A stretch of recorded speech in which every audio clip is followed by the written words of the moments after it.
22년 만에 요셉이 형들을 만나게 돼요. 22년 전에 자기를 미워해서 죽이려고 하다가 애굽의 노예로 팔아버렸던 이복 형들입니다. 그러니 그들이 반가울까요? 이가 갈리고 치가 떨릴까요? 여러분 같으면 어떻겠어요? 내가 22년 왜 이 고생을 했는데, 누구 때문인데? 오랜 시절 자신을 버린 엄마를 30이 넘어서 만나게 됐다 그래요. 가족을 버리고 도망간 엄마 때문에 아버지는 자살했답니다. 그리고 두 형제는 고아원에서 자라게 됐대요. 누구 때문에? 도망간 엄마 때문에. 그런 도망갔던 그 엄마를 만나서 그 힘듦의 세월을 토로합니다. 울며 불며 이렇게 살았다. 왜 버리고 도망갔느냐? 그래서 아빠는 자살했고 우리는 고아원 가서 이렇게 살았다. 왜 그랬냐? 그랬더니 엄마가 그러더래요. 너만 힘들고 고생한 거 아니다. 나도 힘들었다. 그 말에 그 힘듦의 세월이 분노가 된 거예요. 엄마를 만나면 쏟아놓으면 아들아 미안하다 고생했겠구나 이렇게 위로해 줄 줄 알았는데 너만 힘든 거 아니다. 나도 힘들었다. 그 말에 그 힘든 모든 세월이 분노로 분출되게 됩니다. 그렇게 흉기로 찔러서 그 엄마를 죽여요. 그리고 엄마가 같이 사는 남편도 그렇게 죽입니다. 이게 우리예요. 그런데 요셉은 자기를 죽이려다가 노예로 팔아버린 이복 형들에게 이해할 수 없는 말을 해요. 두려워 말래요. 하나님이 하신 일이래요. 그냥 힘든 줄 알았어요. 그냥 아픔인 줄 알았어요. 왜 내 신앙은 고비가 많을까? 왜 이렇게 힘듦이 많을까? 평탄하다 싶으면 또 올라가야 되고 다 왔겠거니 싶으면 또 저 바닥으로 굴러 떨어질 때가 너무나 많은 거예요. 분명 하나님의 뜻은 내가 바라보았지만 그럼에도 이해할 수 없는 상황들이 너무나 많은 거죠. 설명이 되지 않는 삶이 너무나 많았던 거예요. 기도한다고 했고 말씀을 들었다고 들었지만 예배한다고 하고 사명 감당한다고 했지만 그럼에도 불구하고 이런 때가 너무나 많아요. 내 형편을 보면 설명이 되지 않는 거예요. 내가 이해가 되지 않는데 누구에게 본을 보일 수 있겠냐고요. 하나님은 살아계시다고 말할 수 있겠냐고요. 내가 내 삶이 이해가 안 되는데 내가 지금 힘든데 지금 당하는 고난도 힘듦이지만 그보다 더 큰 힘듦은 이 힘듦이 언제 끝날지를 모르겠는 거예요. 차라리 1년 후다 그러면 견뎌보겠어요. 조금만 참아라 그러면 내가 참아보겠어요. 그런데 이게 언제 끝날지를 모르겠는 거예요. 그게 더 사람을 힘들게 하고 미치게 만드는 거예요. 강단에서는 참아라, 견뎌라, 이겨라, 뜻이 있다, 계획이 있다, 목사님 기도합시다 말하지만 들리지 않아요. 솔직히 요셉이 여기까지 오긴 했지만 알고 왔겠냐는 거예요. 왜 종살이를 해야 하는지 알고 했겠냐고요. 뭐 설명을 누가 해줘요? 왜 감옥에 가야 하는지 알고 갔겠냐고요. 하나님이 왜 총리까지 올려놓으셨는지 요셉이 그걸 알고 그 자리에 앉았겠냐는 거죠. 정리되는 게 있어요. 신앙은요 알아서 가는 게 아니에요. 이해가 돼서 가는 게 아니에요. 내가 동의가 돼서 가는 게 아니라는 말이에요. 요셉의 각오는 있지만 알고 간 게 아닙니다. 그런데 언제 깨달아요? 22년이 지나서 깨닫게 되어져요. 그 형들이 온 땅의 기근으로 인해서 굶어 죽게 됐을 때, 그렇게 양식을 찾으러 애굽까지 왔을 때, 그렇게 그 형들을 만났을 때, 아, 이것 때문에 하나님이 날 먼저 보내셨구나. 우리의 생명을 구하시려고 그렇게 그때 날 먼저 이렇게 여기 보내셨구나. 이걸 깨닫게 되어져요. 하나님은 그렇게 요셉만 종살이 시켰던 게 아니었던 거지요. 요셉만 감옥에 보낸 것도 아니었어요. 거기에 하나님의 뜻도 같이 있었던 거예요. 종살이 할 때도 여호와의 뜻은 그와 함께 했고 감옥에 있을 때도 여호와의 뜻은 여전히 흐르고 있었던 거예요. 그 과정을 통해서 그 뜻이 그렇게 이루어지고 있었다는 거죠. 여호와의 뜻은 꽃길만 가지 않습니다. 그 여호와의 뜻은 노예로도 팔리게 만들고 감옥에 가게도 만들고 이렇게 저렇게 올리기도 하고 낮추기도 하면서 여전히 흘러가더라는 거예요. 내 형편과 내 처지와 내 감정과 내 느낌과 내 기분에 관계없이 여호와의 뜻은 여전히 흐르고 있다는 거예요. 요셉이 22년 만에 만난 형들에게 무엇을 말해요? 그동안 겪은 수많은 사건들과 그로 인한 내 아픔을 말하지 않아요. 그저 하나님의 일만 말해요. 요셉을 돌아보면 하나님은 요셉만을 힘들게 하신 적이 없어요. 요셉만 그냥 울게 하신 적이 없어요. 그 과정을 통해서 하나님은 그를 만들었고 그 과정 중에서 하나님의 뜻도 이루어 가셨음을 요셉이 그제야 깨닫게 되는 거죠.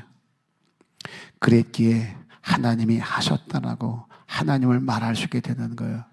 당부드립니다. 언젠가는 모르겠어요. 그 언젠가가 언제인지 저도 모르겠어요. 알았으면 좋겠어요. 아무개 권사님, 하나님 말씀하시네 2년만 참으랴. 집사님 말씀하시네 1년 반만 견디라네. 어휴 집사님 다 했단다. 내일 모레면 하나님 끝난단다. 저도 알아서 말해줬으면 좋겠어요. 너 이리 와봐. 넌 아직 멀었어. 넌 10년 걸린다. 그랬으면 좋겠어요. 그런데 저도 모르겠어요. 그러나 한 가지 확실한 거, 하나님은 살아계시기에 언젠가는 우리 삶을 통해서 그렇게 하늘을 말하게 하실 것을 그냥 믿어보자는 거예요. 그냥 믿어보자는 거예요. 제가 박사학위를 공부할 때 나이가 꽤 있었을 때입니다. 다들 그래요. 그 나이에 공부해서 뭐하게. 저도 할 말이 없었어요. 그 힘든 일을 왜 하려고 하는데, 목회만 전념해도 될까 말까 하는데 왜 그 일을 하려고 하는데, 해서 뭐하게. 다 그랬어요. 여름은 열 다 그랬어요. 대학원 원장님만, 목사님 지금이 하셔야 될 때입니다. 그 말 믿고 도전하는 거예요. 쉽지 않은 길이었어요. 어려워요. 힘들어요.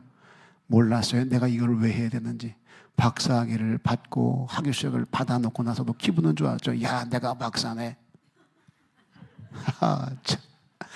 개나 갖다 주라 그러지. 어머니가 그러더라고요. 저보고 박사학위 딱 받고 나니까 이 목사, 예, 언제 교수 돼? 그러더라고요. 저희 어머니는 박사가 되면 다 교수가 되는 줄 알았던 모양이에요. 그 뭔 소리 했더니, 아니 박사 받으면 교수 되는 거 아니야? 어머니 박사가 지천에 깔렸어요. 교수 되는 거 힘들어요. 얼마나 어려운 일인데요. 그랬더니 어머니 저를 빤 쳐다보면서 하는 말이, 그럼 박사 왜 받았니 너? 교수도 못할 거. 쉽지 않았어요. 저도 몰랐어요. 이걸 왜 받았을까? 그 어려운 시간을 왜 보냈을까? 돈이나 적게 들어요? 4천 정도 들었나요? 엄청 들어갔어요. 이 힘들고 어려운 때에. 그럼 뭐 하려고 한 건지 이유를 몰랐어요. 근데 하나님이 어느 때가 되니까 이때를 위해서 이것을 하게 하셨구나. 내 고난이나 내 아픔이나 내 눈물이, 내 억울함들이, 내 시련들이 하나에서부터 10까지 전부 다 하나님의 섭리 가운데 있었음을 간증하게 될 날이 분명히 있을 거예요. 그날을 그냥 믿어보자는 거예요. 어머니 그 간증, 오늘 제가 설교할 때 예화로 쓸 줄 누가 알았겠냐고요. 그땐 힘듦이었어요. 짜증이었어요. 왜 나한테 이러시는데요? 좀 있는 것들 집에 찾아가서 갖다 줘라 하면 얼마나 좋아요. 왜 없는 나한테 와서 나누라 하시라는 거예요. 나도 힘들어 죽겠는데. 그땐 몰랐지요. 왜 이런 삶을 살아와야 했는지, 왜 이런 길을 걸어야 되는지 몰랐지요. 그런데 지금에 와서 보니까 다 은혜인 거예요. 그때 그 일이 있었기에 오늘 내가 있음을. 저는 여러분을 볼 때 보여지는 것만 보지 않습니다. 지금만 보지 않아요. 지금 힘들면 아픔만 보지 않습니다. 우리가 지난 사건들, 그로 인한 실패들, 거기서 시험에 들어버린 성도들, 전 그만 보지 않아요. 그럼에도 여전히 그 밑에 흐르고 있는 하나님의 뜻과 계획까지 함께 봅니다. 전 그게 보여요. 제 확신이요. 그런 우리 입에서도 언젠간 반드시 요셉처럼 할 말이 생길 거다. 그래서 자신 있게 말하는 거예요.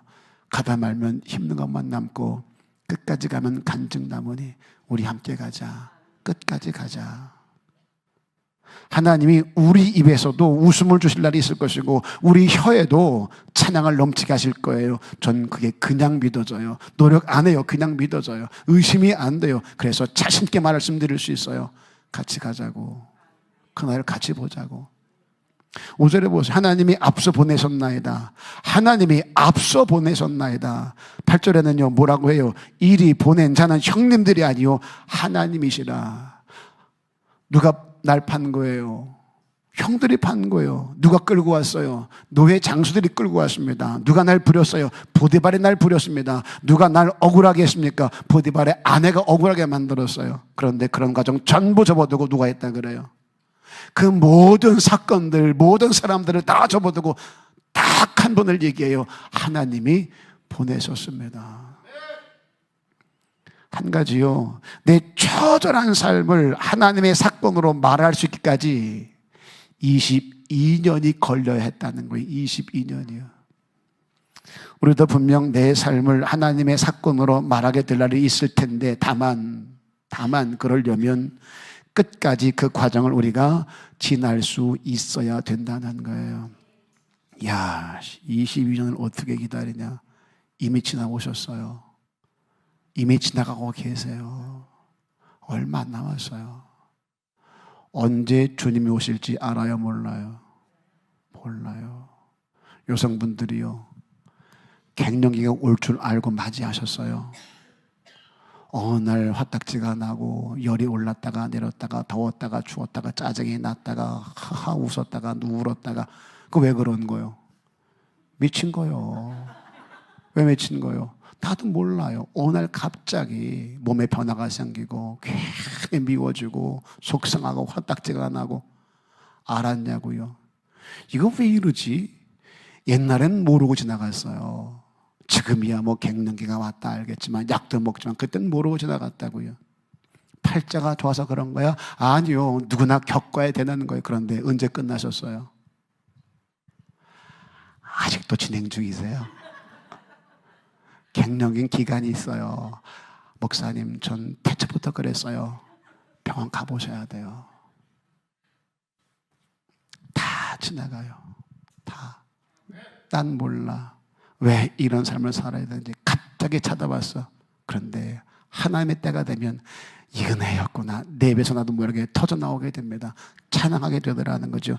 그때 부른 찬양은요, 전에 불렀던 찬양과 전혀 달라지더라는 거예요. 그러니 끝까지 가보자고요. 당분들어요, 하나님의 사건으로 내 삶을 담아내기까지, 내 과거의 삶을, 힘듦과 아픔들을 담아내기까지 반드시 해야 될 게 있습니다. 입을 열지 말라는 거예요. 사람의 일을 말하지 말라는 거예요. 힘듦을 겪을 때 이 힘듦을 자꾸 내 입으로 담아내면 하나님의 때를 맞이할 수가 없어요. 재앙을 만들 수가 없어요. 가다 말면 다 여기에 걸려요. 가다 말 상황이 반드시 생깁니다. 13년을 그렇게 지나오면서 하고 싶은 말 없었겠냐고요. 13년을 지나오면서 하고 싶었던 말이 없었겠냐고요. 너 어떻게 하다가 여기까지 팔려왔냐? 그럼 누구 얘기를 해야 돼요? 누구를 말해야 돼요? 예?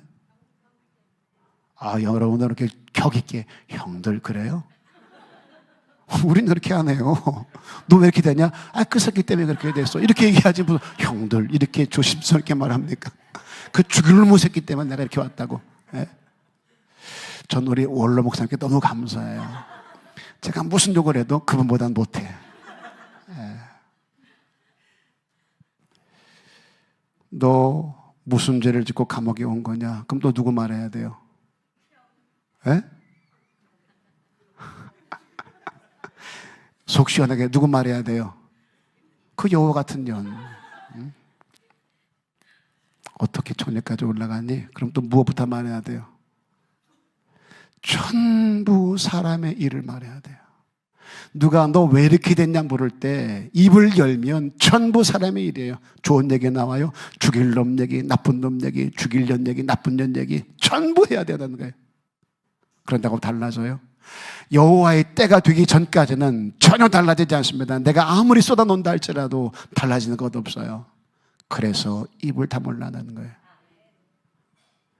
요셉 보세요. 다 접어두고 하나님만 바라봐. 하나님만 바라봐. 그러다 하나님의 때가 되니 하나님이 하셨다라고 말하게 되어져요. 우리가 하나님의 사건을 말하기까지는 사람의 일을 말하지 않아야 된다는 거 잊지 마세요. 가만히 보세요. 우리는 믿음으로 사는 사람들입니다. 우리는 비전으로 달려가는 사람들이에요. 그런데 지금 당장만 보면 그 믿음이 보여요. 그 비전이 설명이 되어져요. 말하는 나도 부끄러워요. 내 믿음을 말하기 부끄럽고 내 비전을 내놓기가 부끄러워요. 된 게 뭐 있는데 될 것 같기는 해요. 지금 나만 보면 아무것도 보이지 않아요. 믿음은 있는데 꿈도 있고 비전도 있는데 막상 현실을 보면 상처만 보이고 억울함만 가득하고 힘듦만 보여요. 여전히 그래요. 그러니 지금 무엇을 말하면 무엇보다 나올까요? 지금 내 입을 열면 무엇부터 나올까요? 힘듦부터 나오고 원망부터 나오고 사람의 일부터 나오게 되더라는 거예요. 그래서 침묵하라는 거예요. 하나님의 역사를 경험하기 전에 보세요. 놀라운 기적을 경험하기 전 보세요. 막 떠들어대요. 힘들다고 아프다고. 그때 주님 뭐라 그래요? 모세도 그랬어요. 잠잠히 하나님의 행하심을 보라. 여리고 무너뜨릴 때도 입 다물고 잠잠히 조용히 하라는 대로 해라. 이게 힘든 거예요. 이게 믿는데 할 말은 없어. 정말 나 믿는데 보여줄 만한 게 없어. 어떨 때는 그래서 더 화가 나고 약이 올라요. 난 믿음이 있고 확신이 있는데 설명할 길이 없고 사람들은 나를 조롱하고 나를 비웃는데 뭔가 보여주고 싶은데 보여줄 게 없어. 이때 화가 나고 속상하고 약이 올라요. 그런데 그 하나님이 언제 우리에게 할 말을 줘요? 난 모르지만 하나님의 때가 되니까. 하나님의 때가 되니까. 저한테 박사학위 뭐 달라고 받아 쓸데없는 짓 한다고 막 그럴 때 한 5년, 6년, 7년 전이었습니다. 그들을 지금 내가 만나면 이렇게 얘기를 해요. 박사학위 받았으니까 내가 오늘 여기 있을 수 있는 거야. 아멘 좀 해주세요. 여러분들은 제가 박사학위 받은 거 안 받은 거 전혀 상관이 없지만 원로 목사님과 장로님들에게는 필요했다는 거예요. 제가 백석이잖아요. 여기는 합동이고요. 그리고 교회 건축도 있잖아요. 합동해서 백석으로 교단 옮긴다는 거 이게 쉬운 일이 아니에요. 우리 교단에서는 전부 다 기적이라 그래요.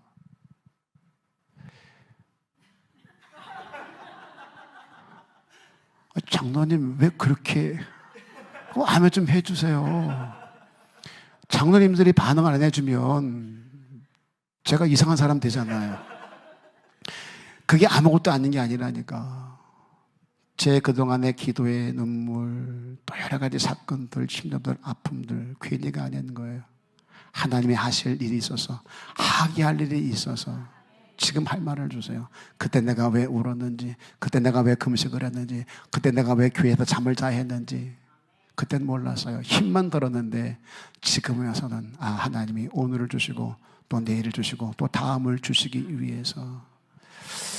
용사가 들으세요. 전 꿈이 있습니다. 전 비전이 있어요. 전 본 게 있습니다.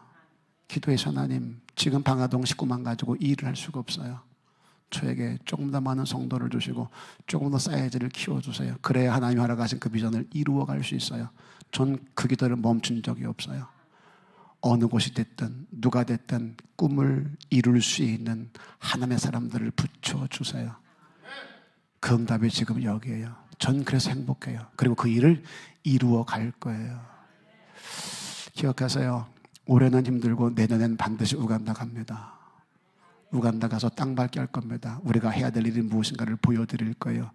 제가 왜 미쳐 뛰고 있는지를 여러분도 보게 될 거고 저와 함께 미쳐 뛰게 되실 거예요. 이 일을 위해서 우리를 만나게 하셨구나. 하나님이 우리를 통해 이 일을 이루시려고 하는구나. 영혼을 이렇게 사랑하시는구나. 이렇게 우리의 만남이 이루어졌고 우리가 이렇게 저렇게 해서 여기까지 오게 된 까닭이 이것 때문이구나를 깨닫게 되고 알게 될 거예요. 말씀드렸어요. 전 제가 본 거 설명 안 해요. 설명한다고 동의 안 돼요. 내가 본 거니까 제가 본 것을 여러분들에게 보여주고 싶은 거예요. 그러면 저와 같이 가슴이 뜰 거예요. 전 이 꿈을 제 입으로 말할 날을 기대합니다. 하나님이 하셨습니다라고 말할 날을 기대해요. 왜? 그동안 그리해 오셨기에. 당부드립니다. 성도는요, 보이지 않는 것을 말하는 자가 아닙니다. 보이지 않는 것을 믿는 것이지. 하나님의 해답을 주셔서 그 믿는 것을 말하게 하실 때가 분명히 있을 거예요. 그때까지 그 하나님을 기다리는 저와 여러분 되기를 주의 이름으로 축복합니다.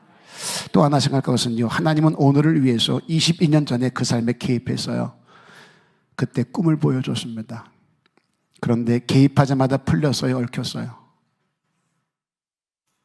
꿈을 꾸자마자 풀려요, 얽혀요?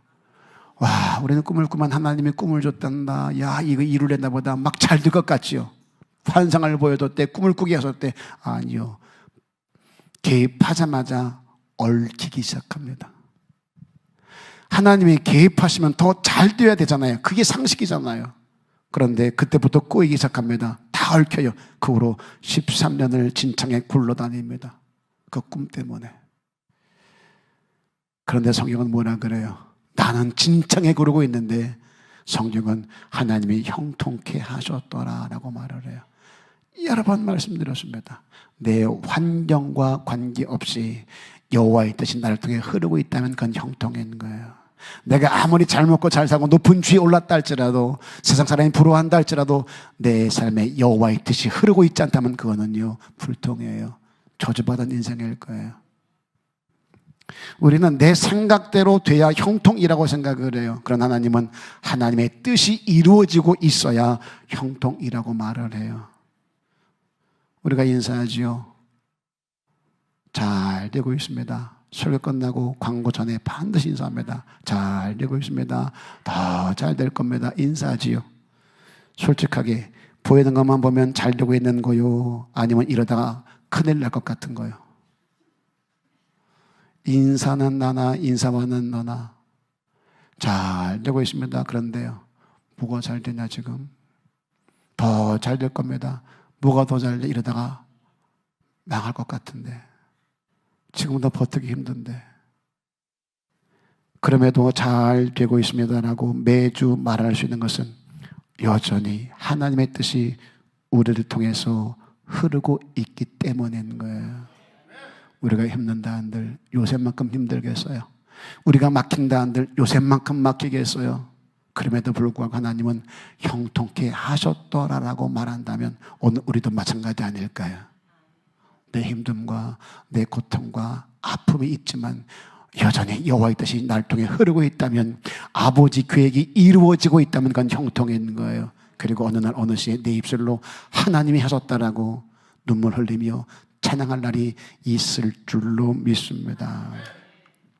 다만 그 과정이 조금 힘들 뿐이에요. 그 힘듦을 함께 나누자고요. 네가 힘들어하면 내가 위로하고, 내가 넘어지면 또 그 네가 날 와서 붙잡아주고, 그렇게 함께 어우러져야 갈 수 있는 길이 이 길인 거예요. 그래서 하나가 되라고요. 같은 말, 같은 마음, 같은 뜻으로 하나가 되어질 때 같은 열매를 맺을 수 있는 거예요. 껍데기만 웃고 끌어안는다고 하나가 되는 거 아니에요. 아버지가 주신 비전이요, 꿈들이요, 이것들 내 가슴에 담고 허락하신 표대를 향하여 흔들림 없이 함께 달려나갈 때 하나가 될 수 있어요. 너와 내 성정 가지고는 삶이 다르고 살아온 길이 달라서 절대 하나가 될 수가 없어요. 생각이 다르고 배운 게 다르고 느끼는 게 다른데 어떻게 하나가 됩니까? 절대 안 돼요. 딱 한 가지입니다. 비전이 같을 때, 같은 비전 향해 달려갈 때 너와 내가 어우러지며 내 부족을 네가 채우고 서로 다름을 인정하며 그렇게 함께 갈 때 하나님은 하나다라고 말하는 거죠. 정리할게요. 내 모든 삶이 하나님으로 인해서 풀어지고 보여지고 말하게 될 때가 있을 거예요. 하나님께서 내 삶에 해답을 줄 때가 분명히 있을 거예요. 지금 내 삶이 아프고 힘들지만 그 속에서 여전히 하나님의 뜻이 이루어지고 있음을 의심하지 말자고요. 내 삶의 힘듦, 아픔도 또 하나의 과정일 뿐인 거예요. 당부드립니다. 오늘 예배를 통해서 하나라도 깨달은 것이 있다면, 하나라도 내 귀에 들린 게 있다면 여러분 여기에 묻어두자고요. 여기에 언젠가는 여기에 담겨진 그 말씀이 여기에만 머물지 아니하고 내 삶의 현장에서 그대로 현실화 될 줄로 믿습니다. 그때 내 입에 할 말을 주시고 내 입술로 찬양하게 하실 것을 믿고 허락하신 그 길을 잠잠히 내 십자가 지고 그렇게 끝까지 믿음으로 달려가는 저와 여러분 우리 새힘교회 되기를 주님의 이름으로 축복합니다. 축원합니다.